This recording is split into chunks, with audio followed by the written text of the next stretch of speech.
महाराष्ट्र में महायुति एमवीए के लिए सिरदर्द बने बागियों को समझाने के लिए महायुति के नेताओं की मीटिंग। सूत्रों के मुताबिक 10 से ज्यादा सीटों पर एमवीए महायुति के बागी 4 नवंबर तक नॉमिनेशन वापस लेने की तारीख है। बीजेपी को 148, शिवसेना के शिंदे गुट को 80, जबकि एनसीपी अजित पवार गुट को 52 सीटें मिली। सहयोगी पार्टियों ने हासिल की 6 सीटें।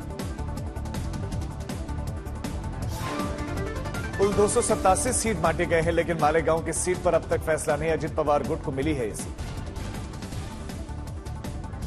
एमवीए शिवसेना यूबीटी को 96 सीटें मिली तो कांग्रेस 102 पे लड़ेगी। वहीं एनसीपी शरद पवार गुट को 86 सीटें मिली।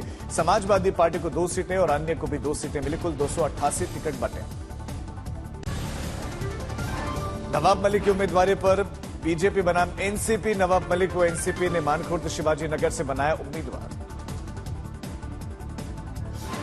बीजेपी ने नवाब मलिक के प्रचार करने से कर दिया है इनकार। दाऊद से नवाब के रिश्ते का बीजेपी ने लगाया आरोप। नवाब मलिक ने भरोसा जताकर भरा जीत का दम, कहा कि अजित पवार के समर्थन से मिलेगी जीत। अब मैं चुनाव नेशनलिस्ट कांग्रेस पार्टी की तरफ से लड़ूंगा और इसके लिए मैं अजित पवार जी, प्रफुल्ल पटेल साहब और स्टेट प्रेसिडेंट सुनील तटकरे जी का आभार मानता हूं। राज ठाकरे को बड़ा झटका। अभिजीत देशमुख ने पर्ली विधानसभा क्षेत्र से नामांकन वापस ले लिया। झारखंड में पहली फेज की वोटिंग के लिए उम्मीदवारी वापसी की आखिरी दिन है। 13 नवंबर को 43 सीटों पर झारखंड में पहले फेज का मतदान।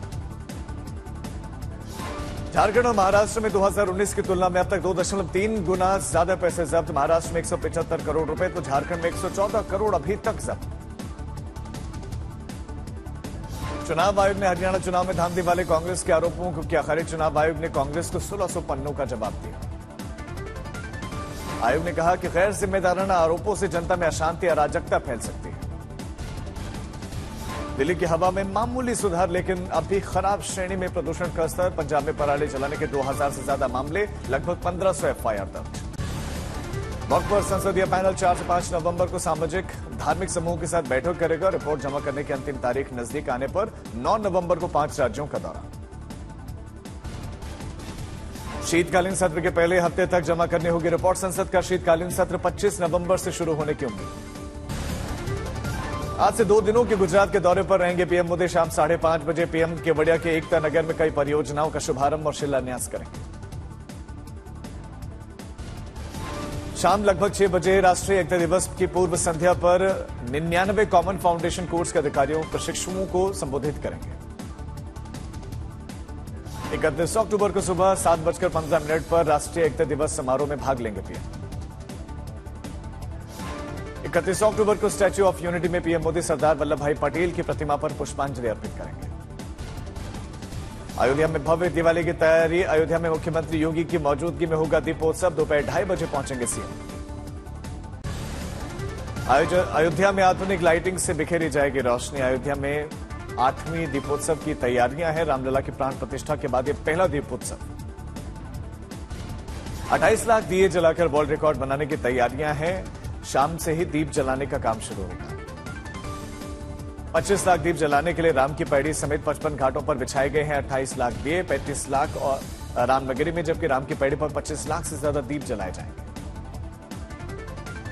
राम मंदिर में विशेष दीप प्रज्वलन समारोह की बनाई गई है योजना। अयोध्या में दीपोत्सव पर सतर्कता और सुरक्षा कड़ी की गई। सोशल मीडिया पर भी नजर। अयोध्या में जगह जगह एलईडी स्क्रीन पर कार्यक्रमों का प्रसारण होगा। सुबह 9 बजे निकलेंगी 18 झांकियां। कार्यक्रम में महाविद्यालय से इसकी शुरुआत होगी। शाम को सरयू आरती में 1100 बटों के 157 साधु संत और मुख्यमंत्री योगी रहेंगे मौजूद।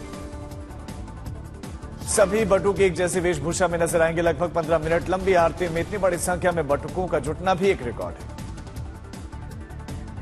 अयोध्या में आसमान में रंग बिरंगे लाइट से लैस 500 ड्रोन के जरिए भव्य एरियल ड्रोन शो का आयोजन किया जाएगा। मुख्यमंत्री भूपेंद्र पटेल ने दिवाली के मौके पर एक बार फिर पेश की अपनी सादगी। पोते के साथ एक सामान्य इंसान की तरफ पटाखे खरीदने के लिए पहुंचे। वाराणसी में 8 लाख के सिक्के तो 16 क्विंटल लावा का अन्न धन के रूप में मां अन्नपूर्णा के दरबार में वितरण शुरू। धनतेरस से लेकर अन्नकूट तक होता है मां अन्नपूर्णा का स्वर्णमयी दर्शन और खजाने का वितरण। गाजीपुर में दीपावली और लगातार पड़ रहे पर्व के मद्देनजर सख्त की गई सुरक्षा। लंका मैदान में लगाए गए पटाखे मिले और दुकानों का डीएम एसपी ने निरीक्षण भी किया। अयोध्या में दिवाली से पहले मिठाई की दुकानों पर छापेमारी। मावे कलाकंद के सैंपल लिए गए। 80 किलोग्राम खराब मिठाई को नष्ट कराया गया। मुजफ्फरपुर में सराफा मंडी में राम दरबार की हो रही है खूब बिक्री। राम मंदिर बनने के बाद से पहली बार राम मंदिर की मनाई जा रही है। दिवा वहां पर मनाई तो उसका सीधा असर अब सराफा बाजारों में दिखा। महाराष्ट्र चुनाव में बिग बॉस वाले अभिजीत बिचकुले ने बारामती से ताल ठोक दी है। उप मुख्यमंत्री अजित पवार के खिलाफ ही लड़ेंगे चुनाव। इंडियन रेलवे और स्विस रेल के बीच में रेलवे सेक्टर में एक दूसरे की मदद प्रदान करने और तकनीकी ज्ञान को साझा करने के उद्देश्य से एक समझौता किया गया। गुरुग्राम में स्पीड ब्रेकर बना आफत। ब्रेकर पर कोई भी मार्किंग नहीं है। 2 दिन पहले ही जेएमडीए ने यह स्पीड ब्रेकर बनाया। Video viral. बाना में खाद के लिए किसान परेशान। खाद केंद्रों पर दिखी लंबी लंबी लाइन। थाने की एक सोसाइटी में दिवाली की लाइट को लेकर हो 2 धर्मों का विवाद। हंगामे का वीडियो वायरल। इटावा में फोन पर किसी से बात करने के शक में मौसी ने 14 साल की भतीजे की पीट कर हत्या कर दी। नाना मौसी ने शव को चुपचाप बोरी में बंद करके नदी में फेंक दिया। मां की शिकायत पर 5 दिन के बाद पुलिस ने शव बरामद किया। 2 महीने पहले मौसा के घर पर भतीजी आई थी। हनुमानगढ़ में सरकारी अधिकारी 15,000 रुपए की रिश्वत लेते गिरफ्तार। एसीबी की टीम का एक ताबड़तोड़ एक्शन। यूपी के बांदा में गिरफ्तार हुआ हाईटेक चोर। कार से आता था, मिनटों में बकरियां चोरी करके फरार हो जाता था। नोएडा में विदेश में नौकरी दिलाने के नाम पर ठगी करने वाला गिरोह बेनकाब। 1 आरोपी गिरफ्तार। कानपुर में एक जिम ट्रेनर हाईकोर्ट की सख्ती पर 19 महीने के बाद आरोपी जिम ट्रेनर अब गिरफ्तार किया गया है। ड्रग्स के इंजेक्शन देकर महीनों तक उसने नाबालिग के साथ रेप किया। मेवात में 25 साल के बाद पुलिस के हाथ में चढ़ा लूट और हत्या का आरोपी। 1999 में चालक खलासी की हत्या करके डंपर को छीनकर शवों को इसने पहाड़ से फेंका था। क्रिकेटर हर्षित राणा तीसरे टेस्ट के लिए मुंबई में टीम इंडिया से जुड़ेंगे। रिजर्व हर्षित को रणजी मुकाबलों के लिए किया गया रिलीज। 1 नवंबर से होगा तीसरा टेस्ट शुरू। आज तक से खास बातचीत में बोले हर्षित राणा, कड़े संघर्ष ने टीम इंडिया में दिलाई जगह। ऑस्ट्रेलिया दौरे के लिए चयन सपने के सच होने जैसा है।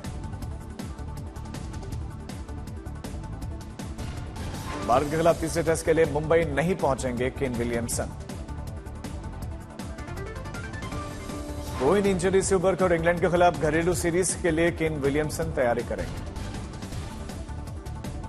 T20 वर्ल्ड चैंपियन रहे मैथ्यू वेड ने इंटरनेशनल क्रिकेट से संन्यास का ऐलान किया। घरेलू क्रिकेट खेलते रहेंगे। ऑस्ट्रेलिया में कोचिंग पर करेंगे फोकस।